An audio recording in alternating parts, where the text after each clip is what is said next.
thing, part of our human existence, and I'm fascinated by it.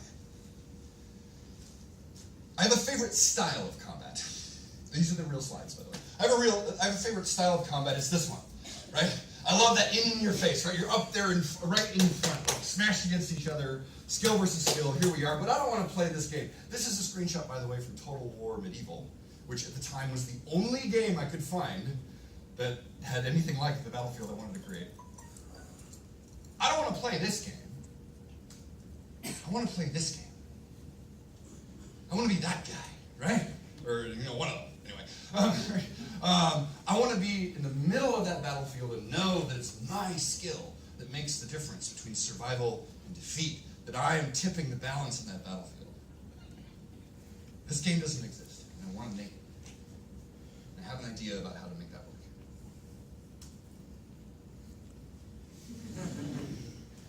Do you feel any emotions? A little bit better, right? It's not just because I'm yelling at you, right?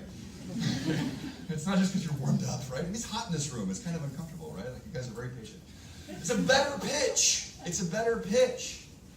To demonstrate what I'm trying to get across to you a little bit better, let's do an imagination exercise. This one's a little bit tricky. Try to forget what I just said. I'll do the same pitch, but without the I believe part at the beginning. Without the combat as an art. Okay? So let's forget about combat as an art. I'm just going to pitch you the basic game. I have a favorite form of combat. It is this. I love this. Close quarters, smashed against each other, crashing, personal, but I don't want to play this game. I want to play this game. I want to know that my skill matters. You feel what's missing? Humanity? Yeah, why? Humanity. Humanity's good. Why? Why do I care? Like, okay, so what? You have a favorite style of game. It's the same fucking thing. Okay. So, pitch your purpose, not your idea. I didn't invent this, and I didn't necessarily learn this bit from the Think 8. I'm going to show you guys one more slide on this subject, and this is my homework for you guys. How many people see this face? This is Simon Sinek. How many people see this guy's face and go, oh, I remember that guy? Because you went, yeah, okay. This is the guy who trended recently on this rant about how millennials are stupid, right? You remember this? I don't know if you guys saw it.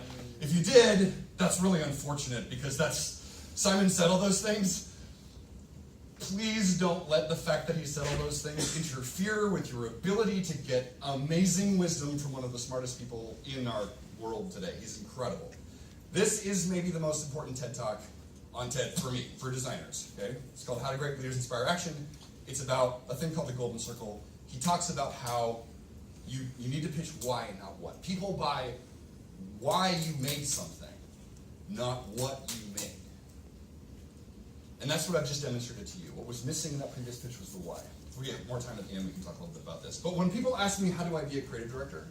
How do I do this? I tell them, go watch this video 20 times. And when you've digested all the learnings, come back and we'll talk. Okay? So do that. Go watch Simon Sinek's video 20 times. And he's not right about millennials, by the way. He's wrong. Y'all are exactly as lazy as every other generation before you. Okay? It's identical. We just have more data about it now. So we're like,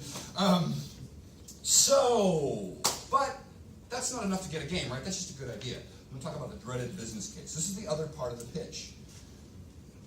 If you're a creative, or if you're a programmer, or you're working on a dev team, do you have to care about the business case? You do.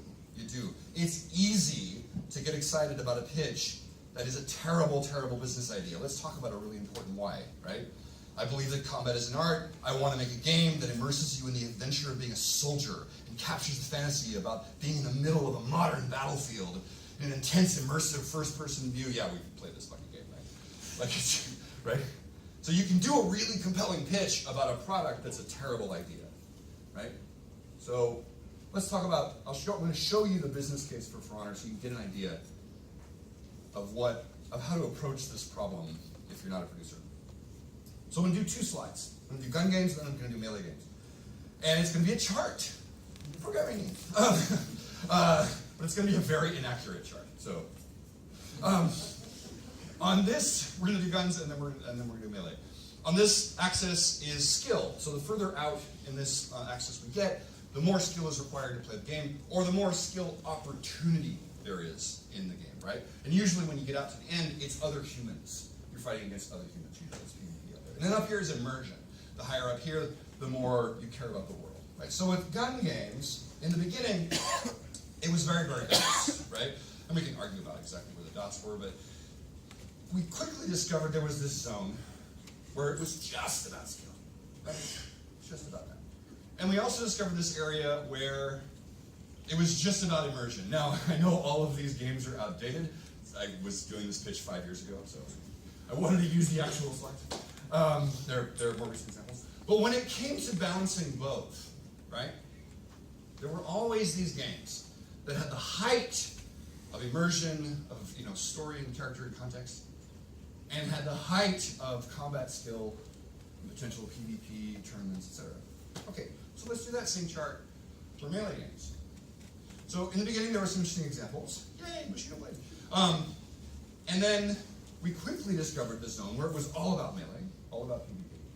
And we had that same zone where it was all about immersion, right? But even here, some of these games, you don't even play them on hard, right? Assassin's Creed doesn't have a nightmare mode, right? It doesn't exist. It's not about skill, it's about exploration, right? You don't play Zelda on easy, right? What would that mean? But when it came to blending the two, there were some interesting experiments, right? Name one melee game that has the skill potential of a Halo or Call of Duty or a Battlefield, and that has the immersion level of a Halo or Call of Duty. One game. World of Warcraft? So World of Warcraft is, again, there's no hard mode. They do add difficulty in the raids, right? But World of Warcraft is not about melee, right? World of Warcraft is about sort of team AoE stuff. It's not a melee game exactly. It does skin its stuff with melee, but it's not about the experience of melee in the same way that these other games are, right? But I've given this presentation to several thousand people. Actually, I've given it to the internet, so I suppose that's everyone.